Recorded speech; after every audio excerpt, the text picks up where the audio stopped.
기도하겠습니다. 존귀하신 아버지 하나님, 지난 밤에도 단잠의 복을 주시고 이 새벽에 하나님이 생각나서 아버지 앞에 엎드리게 하심을 감사합니다. 오늘도 우리의 예배를 받아주시고 하나님의 임재 속에 기뻐하고 또 힘을 얻는 복된 시간 될 수 있도록 은혜 베풀어 주옵소서. 지혜가 심히 부족하오니 말씀으로 깨우쳐 주시고 주신 말씀 소중히 받아 그 말씀대로 살아가다가 말씀의 능력을 체험하도록 은혜 베풀어 주옵소서.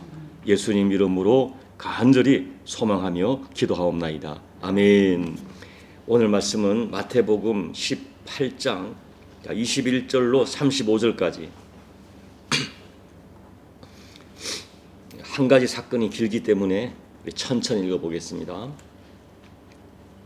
그때 베드로가 나와 이르되 주여, 형제가 내게 죄를 범하면 몇 번이나 용서하여 주리이까? 7번까지 하오리이까? 예수께서 이르시되 내게 이르노니 7번뿐 아니라 7번을 70번까지라도 할지니라. 그러므로 천국은 그 종들과 결산하려 하던 어떤 임금과 같으니 결산할 때에 10,000달란트 빚진 자 하나를 데려오매 갚을 것이 없는지라. 주인이 명하여 그 몸과 아내와 자식들과 모든 소유를 다 팔아 갚게 하라 하니 그 종이 엎드려 절하며 이르되 내게 참으소서, 다 갚으리이다 하거늘 그 종의 주인이 불쌍히 여겨 놓아 보내며 그 빚을 탕감하여 주었더니 100달리온 빚진 동료 한 사람을 만나 붙들어 목을 잡고 이르되 빚을 갚으라 하매 그 동료가 엎드려 간구하 이르되 나에게 참아 주소서, 갚으리이다 하되 허락하지 아니하고 이에 가서 그가 빚을 갚도록 옥에 가두거늘 그 동료들이 그것을 보고 몹시 딱하게 여겨 주인에게 가서 그 일을 다 알리니 이에 주인이 그를 불러다가 말하되 악한 종아, 내가 빌기에 내가 내 빚을 전부 탕감하여 주었거늘 내가 너를 불쌍히 여긴 것 같이 너도 내 동료를 불쌍히 여김이 마땅하지 아니하냐 하고 주인이 노하여 그 빚을 다 갚도록 그를 옥졸들에게 넘기니라. 너희가 각각 마음으로부터 형제를 용서하지 아니하면 나의 하늘 아버지께서도 너희에게 이와 같이 하시리라. 아멘. 저는 언젠가 고부 간에 갈등하다가 결국은 함께 살 수가 없어서 딸네 집으로 이사를 하신 권사님을 신방하고 참 아픈 마음으로 돌아온 적이 있습니다. 시어머니 권사님도 며느리 집사님도 개인적으로 보면 참 좋은 분들입니다. 신앙도 좋으시고 성품도 좋으세요. 그런데 둘이 함께 살 수는 없었습니다. 저는 그날 예수를 믿는 우리들도 이 인간관계를 아름답게 만들어 간다는 것이 정말 쉽지 않구나, 얼마나 어려운가를 다시 한번 실감하게 되었습니다. 많은 성도들이 외적인 시련과 역경은 잘 견디면서도 인간관계에서 맺힌 것을 풀지 못해서 영적으로 육적으로 말로 할 수 없는 고통을 받고 있는 것이 우리 현실인 것을 우리는 부인할 수 없습니다. 누구도 정죄할 수 없는 것이 우리 현실이에요. 자, 오늘 말씀의 주제는 용서입니다. 여러분, 용서는 우리 기독교 신앙의 알파와 오메가입니다. 용서 위에 우리 기독교가 세워져 있습니다. 용서는 우리 하나님의 존귀하신 성품입니다. 우리가 예수 그리스도를 믿고 하나님의 자녀가 되었다, 거듭났다 하는 것은 우리의 모든 죄와 허물을 용서하시는 하나님의 사랑을 입었다 하는 뜻이에요. 예수님의 십자가는 하나님의 용서가 절정을 이루는 사건입니다. 이것이 구원이죠. 구원은 다른 말로 하면 하나님의 용서를 받았다는 거예요. 구원은 내가 하나님의 용서를 통하여 하나님의 자녀로 받아들여졌다 하는 뜻입니다. 그리고 여러분, 놀라운 것은 하나님의 자녀로 받아들여진 거듭난 사람에게는 불완전하고 사람마다 정도의 차이는 있지만 아버지 하나님의 용서하는 성품이 본능처럼 자기에게 나타나는 것을 느끼게 됩니다. 그럼에도 불구하고 우리의 현실은 용서가 힘이 들어서 용서할 수 없어서 갈등하고 상처받고 분노하고 다투고 마침내 평안을 잃어버리는 삶을 살고 있다는 것입니다. 시편 55편을 보면 다윗은 다윗같이 성숙한 신앙의 사람도 용서가 안 돼서 인간관계 상처가 너무 커서 나에게 새처럼 날개가 있다면 차라리 광야로 날아가고 살고 싶다고 호소합니다. 더군다나 고통을 주는 사람이 원수가 아니라 내 가족이고 내 사랑하는 믿었던 친구였기 때문에 전에 함께 성전에서 하나님을 예배하던 그 사람이었기 때문에 이게 용서가 안 돼서 멀리 멀리 날아가고 싶다라고 표현합니다. 용서가 없는 심령에는 평안이 찾아오지 않습니다. 그리고 여러분, 더 두려운 것이 있습니다. 그것은 용서 없이 드리는 예배에 용서가 없는 헌신, 용서가 없는 기도를 하나님이 잘 받지 않으신다는 것입니다. 그러기에 우리는 우리 자신이 하나님의 은혜를 계속 누리기 위해서라도 용서하며 살아야 됩니다. 저는 오늘 이 우리에게 너무나 익숙한 본문 말씀을 가지고 우리가 용서하며 살아야 될 절대 원리를 두 가지를 가지고 말씀을 드리려 해요. 저는 이 말씀을 여러분에게만 드리지 않습니다. 저 자신부터 용서하며 살고 싶고 저도 용서받으며 살고 싶어요. 저 자신이 먼저 인간관계의 아름다움을 회복해서 하나님 앞에 조금은 덜 죄송한 마음으로 살고 싶고 또 저 개인적으로도 인간관계의 따뜻함 속에 살고 싶기 때문입니다. 자, 그렇다면 우리가 왜 용서하며 살아야 되는가? 오늘 말씀에서 우리가 용서하며 살아야 될 절대 이유, 아마 여러분 잘 알고 있는 말씀이에요. 그것이 무엇입니까? 첫째는 내가 용서받은 큰 죄인이기 때문에 용서하며 살아야 돼요. 자, 오늘 본문에서 1만 달란트 빚진 종이 바로 우리들의 모습이라는 것입니다. 1만 달란트는 약 6천만 데나리온에 해당하는 엄청난 액수예요. 당시 노동자의 하루 임금이 한 데나리온이기 때문에 이 6천만일 연으로 따지면 16만 3,830년, 이 16만 3,830년을 매일매일 쉬지 않고 모아야 모을 수 있는 겨우 원금을 갚을 수 있는 돈입니다. 오늘 주님은 무엇을 말씀하세요? 이 돈은 한마디로 도저히 어떤 것으로도 갚을 수 없다는 뜻이에요. 예수님께서는 바로 너희의 죄값이 너희가 아무리 몸부림쳐도 아무리 헌신해도 아무리 기도해도 아무리 선을 행해도 도무지 갚을 수 없는 이 죄값, 이것이 너희들이라고 지금 말씀하고 계시는 거예요. 여러분, 정말 이 죄가 느껴지십니까? 내 죄가 그만큼 크다고요? 그것이 느껴집니까? 하나님의 은혜를 경험하려면 이 죄값이 내가 진심으로 느껴져야 돼요. 내가 정말 철저하게 소망이 없다. 나는 이 하나님께서 십자가로 용서하지 않으면 도무지 소망이 없다. 이 죄가 느껴지고 이 죄의 무게가 느껴져서 허덕이고 아파해 본 사람만이 하나님의 용서하시는 은혜의 무게를 조금이라도 가슴에 담을 수 있고 십자가를 이해할 수 있습니다. 그런데 우리들의 문제가 뭡니까? 자꾸 나를 잊어버리는 거예요. 내가 그만큼 죄인이었다는 것. 내가 1만 달란트 죄값에 짓눌려 죽을 수밖에 없는 사람인 것이 자꾸 잊어버리는 거예요. 내가 예수님의 십자가의 용서 외에는 도무지 소망이 없는 죄인이었다 하는 것을 자꾸 잊어버려요. 그리고 자기 의가 자꾸 살아나요. 자기 의가 살아나면서 자꾸 형제와 이웃의 죄와 허물이 너무나 세심하게 보여지는 것입니다.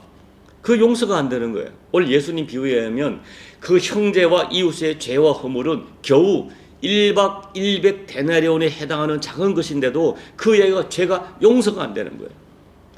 그 죄에 대하여 분노가 일어나고 정죄하는 감정이 일어나고 너 같은 인간하고는 같이 살 수 없다는 마음이 자꾸 가슴속에 일어나는 거예요. 오늘 예수님께서 이 모습을 말씀하는 것입니다. 여러분, 왜 우리는 다른 사람에게 내가 준 상처와 허물은 1만 달란트로 보이지 않고 아주 작은 100 데나리온으로 보여질까요? 그리고 내가 받은 상처는 그 아픔은 작은 것이 100 데나리온의 작은 것인데도 1만 달란트 내가 막 그 큰 것으로 느껴져서 왜 이렇게 미움과 정죄와 한을 품고 사는 것일까요? 주님은 이런 모순에 대하여 지금 말씀하는 것입니다. 여러분, 저는 오늘 저와 여러분이 이 주님의 말씀을 통해서 다시 한번 나 자신의 모습을 정확하게 볼 수 있었으면 좋겠습니다. 정직하게 생각해 보십시오. 만약에 하나님께서 저와 여러분의 죄를 그대로 갚으신다면, 우리 죄를, 성경은 마음의 죄까지 주님은 헤아려 씌인다고 하시는데, 우리의 죄값을 따라 정확하게 갚으시고 처치하신다면, 또 그리고 주님이 우리의 숨겨진 죄를 다 공개하신다면 우리가 어떻게 살 수 있을까요? 단 하루라도 이 땅에 발을 딛고 살 수 있을까요? 못 삽니다. 오늘 예수님께서는 그러므로 우리 아버지의 심정을 이렇게 정리하세요. 자, 33절을 한번 같이 읽어볼까요?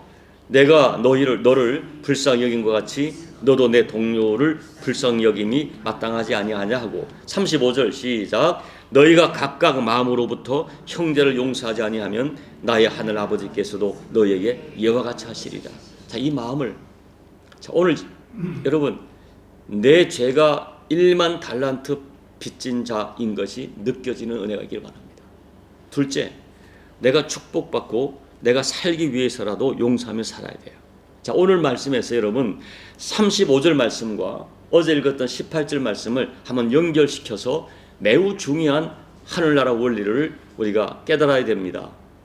예수님 뭐라고 말씀하시는가 하면, 너희가 마음으로, 중심으로 형제를 용서하지 않으면 하나님께서도 너를 용서하지 않으신다고 못 바꾸고 계세요. 자, 이 말씀을 18절 말씀과 연결해 보면, 너가 땅에서 너가 용서하지 못하는 맺힌 마음으로 살면 하늘 아버지도 풀지 않을 것이다. 땅에서 용서하고 풀면 하나님도 풀어줄 것이다. 이 말씀을 하시는 거예요. 우리가 인간관계에서 맺힌 것 풀지 않고 살면 하늘에서 오는 하나님의 은혜가 묶여버리고 하나님의 복이 묶여버린다는 것입니다. 인간관계에서 풀지 않으면 우리 육신의 삶에서, 내 삶에서 자꾸 뭔가 묶여요. 이걸 암시해 주는 말씀이에요. 그러므로 내가 용서하지 못하고 뭔가를 풀지 못하고 묶인 감정으로 산다는 것은 내가 스스로 하나님의 복을 묶는 것이고 내 인생을 스스로 묶는 아주 불행하고 무서운 일이 될 수 있다고 말씀하는 거예요. 그렇기 때문에 내가 살고 내 삶에 묶인 것을 풀기 위해서라도 인간관계에 맺혀 있는 것, 미움, 원망, 섭섭한, 또 상처, 오해, 깊은 한, 이것을 진심으로 용서하며 살아야 돼요. 놀랍게도 저는 제 주변에서 자기 부모를 용서하지 못하고, 또 어릴 때 받았던 상처를 용서하지 못하고, 남편을 용서하지 못하고, 아내를 용서하지 못해서 육신의 병까지 들어서 고통하는 사람을 많이 봤습니다. 참 용서가 힘들어요. 사랑하는 여러분, 혹시 누군가에게 맺힌 것 때문에 고통하는 분이 계십니까? 내 인생을, 내 소중한 인생을 이렇게 비참하게 만들고 내 자존심을 너무 비참하게 짓밟은 사람 때문에 가슴이 아픕니까? 억울하게 나를 정죄하고 내 인생을 부도나게 만든 사람 때문에 또 잠 못 이루는 고통이 있습니까? 내가 마음으로는 알아요. 입술로는 용서했다는 것을 알고 있지만 용납이 안 돼요. 그래서 힘들어요. 가장 가까운 가족인데도 저주하고 있고, 차라리 죽었으면 좋겠다는 마음 드는, 우리 중에 그런 사람 없겠지만 차라리 저 인간이 나를 떠났으면 좋겠다는 그런 마음을 가지고 살아가는 사람들이 있다니까요. 얼마나 힘들면 그러겠어요. 그런데 하나님은 용서하라고 말씀합니다. 너가 살기 위해서라도 용서해야 된다고 말해요. 맺힌 인생에는 평안이 없고 맺힌 마음에 하나님의 복을 주시지 않습니다. 그래서 우리는 오늘 하나님 말씀에 순종해서 용서하고 풀어야 돼요. 내가 살기 위해서라도 묶지 말고 풀어야 돼요. 그 사람이 먼저 풀기를 바라지 말고 내가 먼저 풀어야 돼요. 그 사람이 도무지 깨닫지 못해도 내가 풀어야 돼요. 그리고 이 용서는 그러나 쉽지 않기 때문에 내 능력과 내 수준으로 용서가 잘 안 되기 때문에 하나님께 용서할 수 있는 능력을 달라고 간절히 기도해야 돼요. 그래서 내 아버지 되신 하나님의 용서하는 성품이 내 가슴 속에, 내 영혼 속에, 내 삶 속에 충만하게 해달라고 간절히 기도하셔야 돼요. 그래서 여러분, 남은 인생을 맺힌 인생으로 살지 말고 푸세요. 내가 먼저 푸세요. 그가 풀지 못해도 내가 푸세요. 그것이 예수 믿는 사람입니다. 쉽지 않지만 자꾸 하다 보면은 용서가 어느 날 내 성품이 돼요. 그렇게 살아가시는 저와 여러분, 이게 내가 풀어가는 인생을 삶으로 하나님의 은혜가 내 인생에 풀어지는 그 은혜를 누리는 저와 여러분 되시기를 예수님 이름으로 축복합니다. 아멘. 우리 찬송가 463장 제가 이 찬양을 자주 불러요. 진심으로 이렇게 살기 원합니다. 신자 되기 원합니다. 진심으로 신자 되기 원합니다. 진심으로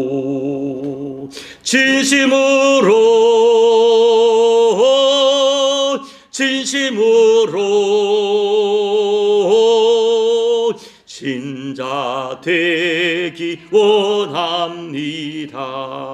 진심으로 사랑하기 원합니다. 진심으로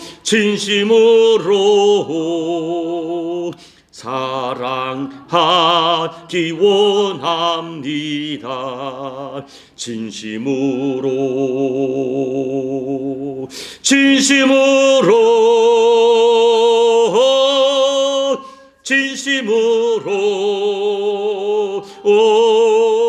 사랑하기 원합니다. 진심으로 거룩하기 원합니다. 진심으로 거룩하기 원합니다.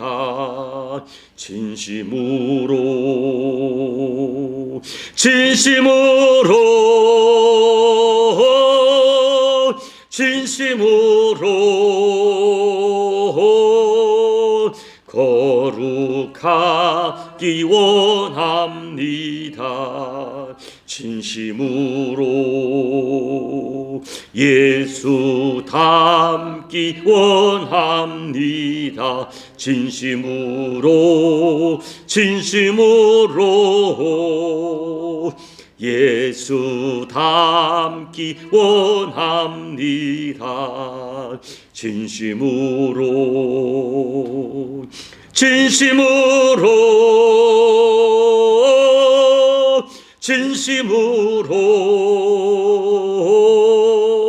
예수 닮기 원합니다. 진심으로 아멘. 하나님 아버지, 하나님의 용서가 없이는 도무지 소망이 없던 저희들을 예수님의 십자가로 용서하신 우리 하나님과 주 예수 그리스도를 찬양합니다. 예수님의 십자가로 대속의 피를 흘리지 않으면 도무지 소망이 없는 저희들의 존재, 하나님 인정하고 느껴지고 또 감사하는 믿음이 참된 믿음이 되게 도와주십시오. 그리고 이와 같이 큰 사랑 받았으니 내 주변에 누군가를 나도 예수님처럼 용서하도록 도와주십시오. 주님, 그런데 마음은 원하고 입술에 고백도 했지만 심지어 서운도 했지만 잘 되지 않는 것이 저희들의 수준임을 고백합니다. 성령 하나님, 용서할 수 있는 능력을 허락해 주셔서 오늘 말씀이 우리 삶 속에 실제가 될 수 있도록 은혜 베풀어 주옵소서. 예수님 이름으로 간절히 소망하며 기도하옵나이다. 아멘. 여러분, 오늘 말씀을 잘 새겨서 기도하십시오. 그래서 용서가 여러분의 성품이 되고 여러분의 영성이 될 수 있도록 소망하시기 바랍니다. 우리 교회 간에, 교우 간에, 가족 간에, 가족 간에 용서하는 공동체가 될 수 있도록 중보하시고요. 우리 대한민국도 우리 진보와 보수, 또 남녀, 또 젊은 세대, 노년 세대, 부모 세대 서로가 용서하고 수용하는 우리 민족이 될 수 있도록 꼭 중보하시고 여러분 각자의 개인 기도로 예배를 마무리하시고 돌아가시기 바랍니다. 기도하겠습니다. 아버지 하나님, 간절히 소망합니다. 정말 소망합니다. 용서하며 살아가는 저들의 인생이 되게 도와주십시오. 맺힌 마음으로 살지 않게 도와주십시오. 한을 품고 마음의 미움과 아버지 보복하고 싶은 마음을 품고 살지 않게 도와주십시오. 하나님, 우리가 얼마나 많이 완악하고 마음이 강팍한지, 나의 죄와 허물에 대해서는 용서를 구하고 이해를 구하면서 하나님, 내가 받은 상처와 아픔은 잘 풀지 못하는 것이 저들의 수준임을 고백합니다. 아버지, 불쌍히 여겨 주옵소서. 때때는 마음이 원하면서도, 마음을 소원하면서도, 용서하고 싶은 마음에 소원을 품으면서도 내 마음의 깊은 본능 속에는 도무지 용서할 수 없는 또 한 가지 마음이 존재함을 고백합니다. 내 마음으로 원하면서도 또 다른 마음의 생각이 나를 사로잡아 아버지, 늘 갈등하며 살아가고 맺힘함으로 살아가는 것이 저들의 수준임을 고백합니다. 하나님, 이 새벽에 다시 한번 하늘의 권능을 부어주십시오. 성령 하나님, 내 심령을 다듬어 주십시오. 소망합니다. 기도합니다. 내 소망이, 내 원함이 실제가 될 수 있도록 하나님 역사해 주옵소서. 하나님 아버지, 내가 살기 위해서라도, 아버지 마음을, 합한 마음을 되기 위해서라도 아버지 이 마음을 품고 살아가는 저희가 되게 도와주십시오. 이 말씀을 듣는 중에, 이 새벽에 기도하는 중에 도무지 용서가 되지 않아서 고통하는 교우들이 계십니까? 성령 하나님 강력히 역사해 주십시오. 저들의 심령을 붙들어 주십시오. 그들의 마음에 주님의 마음을 품어지게 도와주시고, 아버지의 마음이, 우리 주님의 마음의 소원이, 우리 주님의 권고하심이 우리에게 살아 역사하는 능력이 되어지고, 내 마음의 소원처럼 용서가 실제가 되고 아버지 삶이 될 수 있도록 주님 은혜 베풀어 주셔서, 아버지, 내가 이 맺힌 것을 풀다가 상상할 수 없는 하나님의 은혜가 내 모든 삶에 묵힌 것이 풀어지는 하나님의 역사를 경험하는 우리 모두가 될 수 있도록 이 새벽에 아버지 용서하는 권능이, 용서의 마음이, 용서의 영성이 우리 모두에게 실제가 될 수 있도록 아버지 은혜 베풀어 주옵소서. 하늘의 권능으로 덮어 주시옵소서. 용서의 능력으로 우리 모두를 덮어 주시옵소서. 아버지,